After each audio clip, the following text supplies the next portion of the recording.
Assalamualaikum warahmatullahi wabarakatuh. Alhamdulillah wassalatu wassalamu ala rasulillah, amma ba'du. Para mahasiswa yang berbahagia, sahabat-sahabat mahasiswa yang dimuliakan Allah Subhanahu wa ta'ala, pada kesempatan yang mulia ini marilah kita bersyukur kepada Allah bahwa sampai hari ini kita masih diberikan sehat walafiat, sehingga kita bisa mengikuti perkuliahan manajemen dan kepemimpinan program studi hubungan internasional Fakultas Ilmu Sosial dan Ilmu Politik UIN Sunan Ampel, Surabaya. Shalawat dan salam tetap kita sampaikan kepada junjungan kita Nabi besar Muhammad SAW. Semoga kita semua mendapatkan syafaatnya. Amin, amin, Allahumma amin. Para mahasiswa dimanapun Anda berada yang dimuliakan Allah Subhanahu wa ta'ala, pertemuan yang pertama mata kuliah manajemen dan kepemimpinan Prodi Hubungan Internasional Fakultas Ilmu Sosial dan Ilmu Politik. Sebelum kita mulai, marilah kita berdoa terlebih dahulu. Al-Fatihah.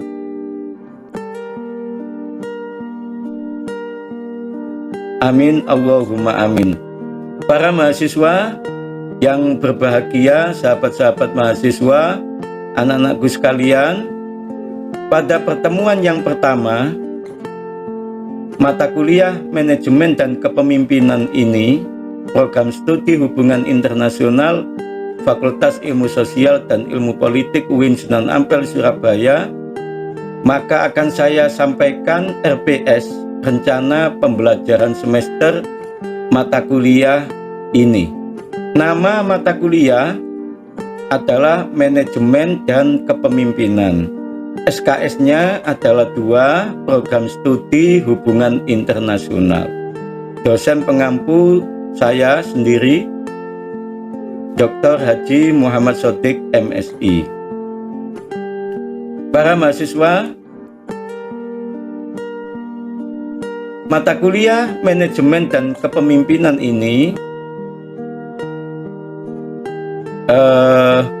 disampaikan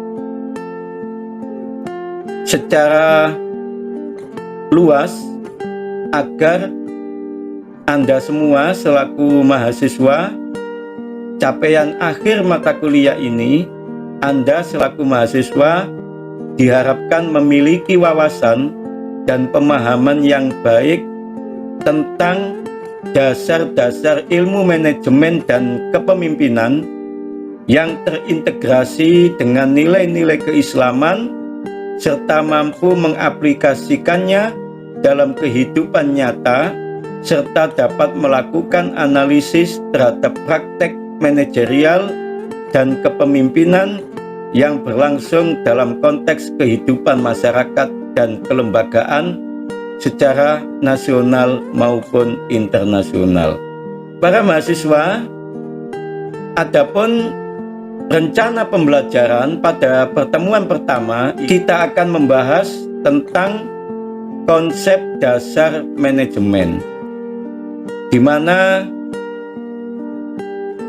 kemampuan akhir pada pertemuan satu ini diharapkan Anda selaku mahasiswa mengetahui dan memahami konsep dasar manajemen, kemudian mengetahui perbedaan antara manajemen sebagai sains dan seni, tipe-tipe manajemen, konsep manajemen secara fungsional dan secara operasional. Kemudian pada pertemuan yang kedua, kita akan membahas tema manajer dalam kegiatan manajemen. Pada pertemuan yang kedua ini diharapkan Anda selaku mahasiswa itu mengetahui dan memahami fungsi manajer, tingkatan manajemen secara hierarkis dan keahlian manajerial manajemen berdasarkan teori dan pengalaman. Adapun pertemuan ketiga, kita akan membahas tentang perkembangan ilmu manajemen. Capaian akhir mata kuliah ini diharapkan Anda selaku mahasiswa mengetahui dan memahami perkembangan ilmu manajemen, kelompok besar pemikiran dalam ilmu manajemen, beserta karakteristiknya para kontributor manajemen kontemporer. Yang keempat, pertemuan yang keempat, kita akan membahas tema lingkungan dan budaya organisasi, di mana pada pertemuan yang keempat ini diharapkan Anda mengetahui dan memahami secara umum lingkungan organisasi sosial dan organisasi bisnis atau perusahaan dan organisasi kepemerintahan. Para mahasiswa, selanjutnya pada pertemuan yang kelima kita akan membahas tanggung jawab sosial dan etika manajemen. Dengan pertemuan ini diharapkan Anda selaku mahasiswa itu bisa mengetahui dan memahami tanggung jawab sosial yang dihadapi oleh organisasi bisnis, organisasi sosial, dan organisasi kepemerintahan.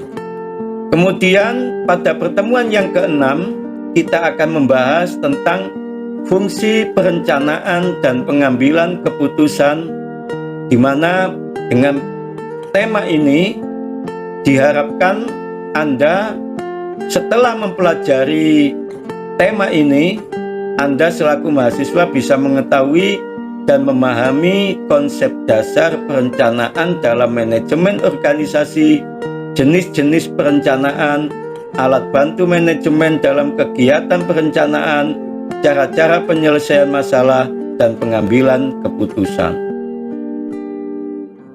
Kemudian, anak-anakku sekalian, pada pertemuan yang ketujuh, kita akan membahas teori dan konsep manajemen dalam Islam, di mana setelah mempelajari ini, diharapkan Anda selaku mahasiswa itu menguasai teori dan konsep manajemen dalam perspektif Islam.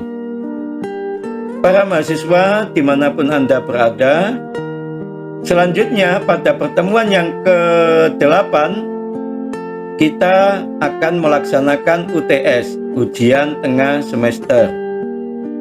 Kemudian pada pertemuan yang ke-9 tema kita adalah pengertian manajemen sumber daya manusia dan fungsi manajemen sumber daya manusia, strategi memperoleh SDM yang unggul di dalam sebuah pengelolaan perusahaan dan organisasi kelembagaan.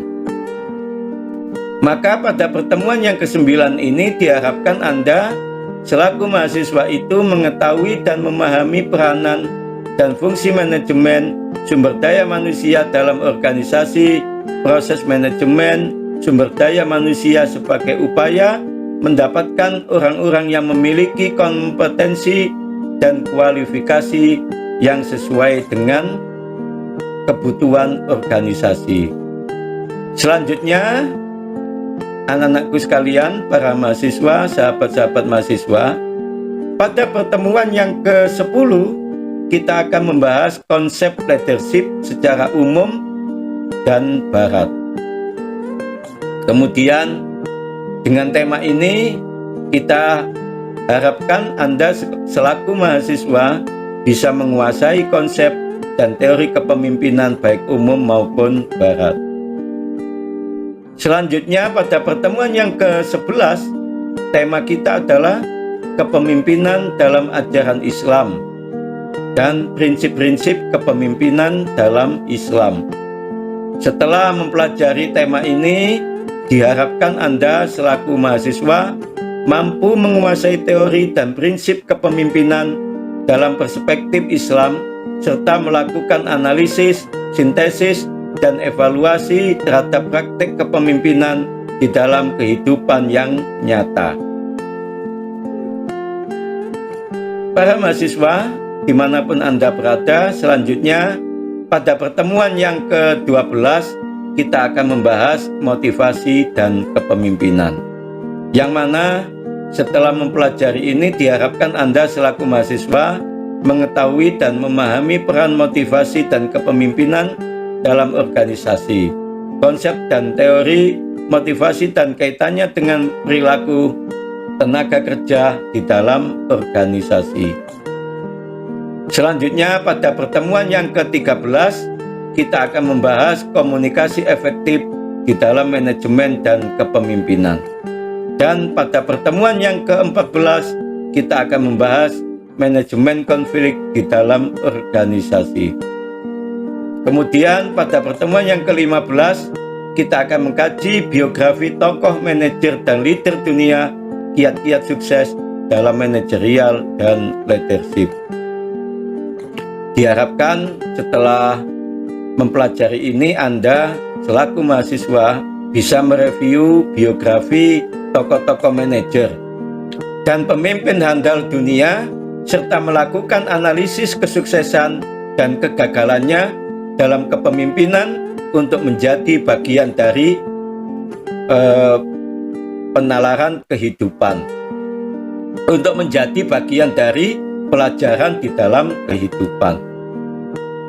Selanjutnya pada pertemuan yang ke-16 adalah pertemuan terakhir, yaitu ujian akhir semester.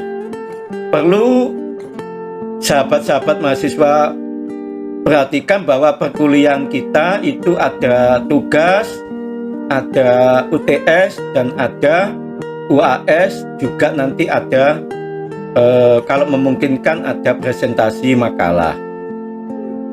Kemudian pada perkuliahan manajemen dan kepemimpinan ini ada beberapa buku atau referensi yang bisa Anda miliki atau yang Anda jadikan referensi.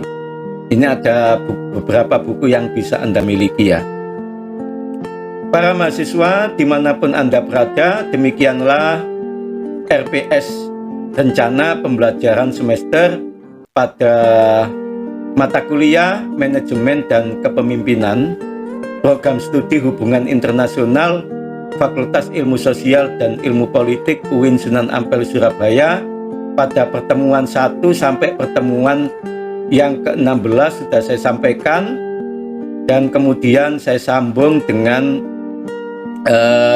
materi pertama pada pertemuan ke-1 ini,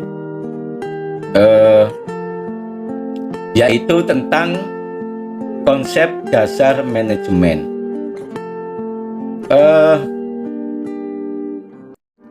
Pembahasan kuliah yang pertama ini adalah selain tadi pendahuluan, kontrak belajar, RPS, dan konsep dasar manajemen. Sahabat-sahabat mahasiswa yang berbahagia, konsep dasar manajemen di dalam buku modul pembelajaran ekonomi terbitan Kemdikbud, manajemen diserap dari bahasa Perancis kuno, yaitu manajemen, yang artinya seni melaksanakan dan mengatur. Kemudian pengertian manajemen menurut ahli yang pertama, menurut Hasibuan, mengatakan bahwa manajemen adalah ilmu dan seni mengatur proses pemanfaatan sumber daya manusia dan sumber daya lainnya secara efektif dan efisien untuk mencapai suatu tujuan tertentu.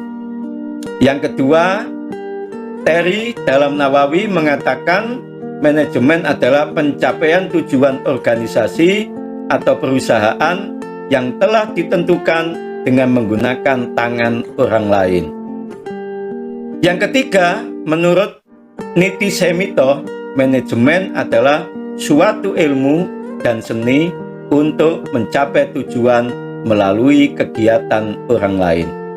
Yang keempat, Handoko mengatakan manajemen adalah proses perencanaan, pengorganisasian, pengarahan, dan pengawasan usaha-usaha para anggota organisasi dan penggunaan sumber daya organisasi lainnya agar mencapai tujuan organisasi yang telah ditetapkan. Kesimpulan, yang dimaksud manajemen adalah segala sesuatu yang dilakukan untuk mengatur dan mengelola berbagai sumber untuk mencapai tujuan yang diinginkan secara efektif dan efisien. Anak-anakku sekalian, kemudian kita akan membahas tentang apa itu organisasi. Pengertian organisasi, yang pertama, asal kata organisasi itu berasal dari bahasa Yunani, organon atau alat, yaitu merupakan wadah atau tempat berkumpulnya orang dengan tiga sistematis terpimpin, terkendali, terencana, rasional dalam memanfaatkan segala sumber daya baik dengan metode, material, lingkungan, dan uang, serta sarana dan prasarana, dan lain sebagainya dengan efisien dan efektif untuk bisa mencapai tujuan organisasi. Anakku sekalian, pengertian organisasi menurut para ahli, yang pertama, Siagian, mengatakan organisasi adalah bentuk persekutuan antara dua orang atau lebih yang bekerja bersama serta secara formal terikat dalam rangka pencapaian suatu tujuan yang telah ditentukan dalam ikatan yang terdapat seorang atau beberapa orang yang disebut atasan dan seorang atau sekelompok orang yang disebut bawahan. Yang kedua, menurut Dimok dalam Tangki Lisan dengan bukunya Manajemen Publik, mengatakan bahwa organisasi itu adalah suatu cara yang sistematis untuk memadukan bagian-bagian yang saling tergantung menjadi suatu kesatuan yang utuh, di mana kewenangan, koordinasi, dan pengawasan dilatih untuk mencapai tujuan yang telah ditentukan. Menurut Dwight Waldo dalam Kencana Safi dengan bukunya Birokrasi Pemerintahan Indonesia, menjelaskan bahwa organisasi sebagai suatu struktur dan kewenang-wenangan dan kebiasaan dalam hubungan antar orang-orang pada suatu sistem administrasi. Para mahasiswa, sahabat-sahabat mahasiswa yang berbahagia, kemudian apa peran dan fungsi manajemen dalam organisasi? Menurut Terry dalam Nawawi, itu ada 4 fungsi dan peran manajemen, yaitu yang pertama fungsi perencanaan atau planning, yang kedua fungsi pengorganisasian atau organizing, dan yang ketiga fungsi pengarahan actuating, dan yang keempat fungsi pengendalian atau controlling. Keempat fungsi ini biasanya kita singkat dengan POAC, POAC, biar bisa menghafalkan fungsi dan peran manajemen dalam organisasi ini. Penjelasan fungsi manajemen. Yang pertama, fungsi perencanaan atau planning. Perencanaan adalah proses mendefinisikan tujuan organisasi, membuat strategi untuk mencapai tujuan itu, dan mengembangkan rencana aktivitas kerja organisasi. Yang kedua, fungsi pengorganisasian atau organizing. Pengorganisasian merupakan pengumpulan kegiatan yang diperlukan, yaitu menetapkan susunan organisasi serta tugas dan fungsi-fungsi dari setiap unit yang ada dalam organisasi, serta mendapatkan kedudukan dan sifat hubungan antara masing-masing unit tersebut. Kemudian yang C, fungsi pengarahan atau actuating. Pengarahan yaitu usaha menggerakkan anggota-anggota organisasi atau perusahaan sedemikian rupa sehingga mereka berkeinginan dan berusaha untuk mencapai sasaran dan tujuan perusahaan secara maksimal. Yang D, fungsi pengendalian atau controlling. Pengendalian dapat diartikan sebagai proses penentuan apa yang dicapai pengukuran dan koreksi terhadap aktivitas pelaksanaan, dan bila mana perlu mengambil tindakan korektif sehingga pelaksanaan dapat berjalan menurut rencana. Menurut Hasibuan, manajemen itu terdiri dari 6 unsur, yaitu man, money, methods, material, mesin, dan market. Jadi unsur-unsur manajemen itu ada 6. Yang pertama man, manusia, yaitu faktor manusia adalah yang paling menentukan. Yang kedua money, uang merupakan salah satu unsur yang tidak dapat diabaikan. Yang ketiga materials atau bahan-bahan. Material terdiri dari bahan setengah jadi atau raw material dan bahan jadi. Kemudian yang keempat mesin. Dalam kegiatan perusahaan, mesin sangat diperlukan.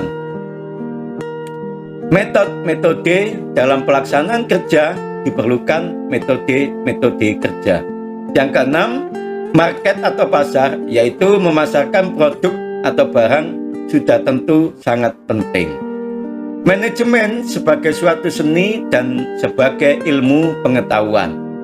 Manajemen merupakan suatu seni atau suatu ilmu. Mengenai hal ini, sebenarnya belum ada keseragaman pendapat.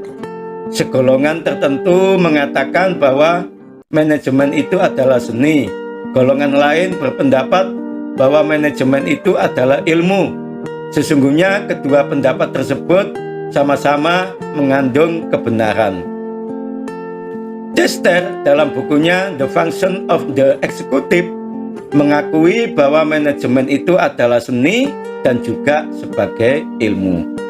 Demikian pula Henry Fayol, Alvin Brown, Harold Kohn, Cyril O'Donnell, dan Josh R. Terry beranggapan bahwa manajemen itu adalah ilmu sekaligus sebagai seni. Manajemen sebagai seni berfungsi mencapai tujuan yang nyata untuk mendatangkan hasil atau manfaat. Sedangkan manajemen sebagai ilmu berfungsi menerangkan gejala-gejala, kejadian-kejadian, dan keadaan-keadaan yang ada. Nah ini ya strukturnya, manajemen sebagai ilmu dan juga sebagai seni. Manajemen sebagai ilmu adanya objek pengenal, kemudian sebagai seni, daya cipta yang timbul dari diri seseorang untuk mewujudkan sesuatu. Manajemen sebagai ilmu disusun secara sistematis, menggunakan metode ilmiah, bersifat objektif, dapat dipelajari dan diajarkan, didasarkan atas pembuktian, diramalkan, dirumuskan, diukur, dan dibandingkan. Kemudian manajemen sebagai seni, kemahiran diperoleh dari praktek atau pengalaman, kemudian didasarkan atas perasaan, terkaan, diuraikan, opini atau pendapat, dikembangkan dengan latihan. Para mahasiswa yang berbahagia, adapun tujuan manajemen adalah ada 3. Tujuan jangka pendek, yaitu proximate, misalnya tujuan pekerjaan, tujuan tugas, dan tujuan gerak. Yang kedua, tujuan jangka menengah intermediate, yaitu tujuan produksi, tujuan pemasaran, tujuan keuangan, dan sebagainya. Yang ketiga, tujuan jangka panjang atau ultimate, misalnya perekrutan karyawan dan penyediaan lapangan kerja. Para mahasiswa dimanapun Anda berada, alhamdulillah, demikianlah perkuliahan kita manajemen dan kepemimpinan Prodi Hubungan Internasional Fakultas Ilmu Sosial dan Ilmu Politik UIN Sunan Ampel Surabaya. Terima kasih atas perhatiannya, dan kita akan berjumpa pada pertemuan yang kedua. Semoga pertemuan yang pertama ini menjadi ilmu yang manfaat barokah dunia akhirat. Amin, Allahumma amin. Demikian yang bisa saya sampaikan. Wallahul muwaffiq ila aqwamit thoriq. Assalamualaikum warahmatullahi wabarakatuh.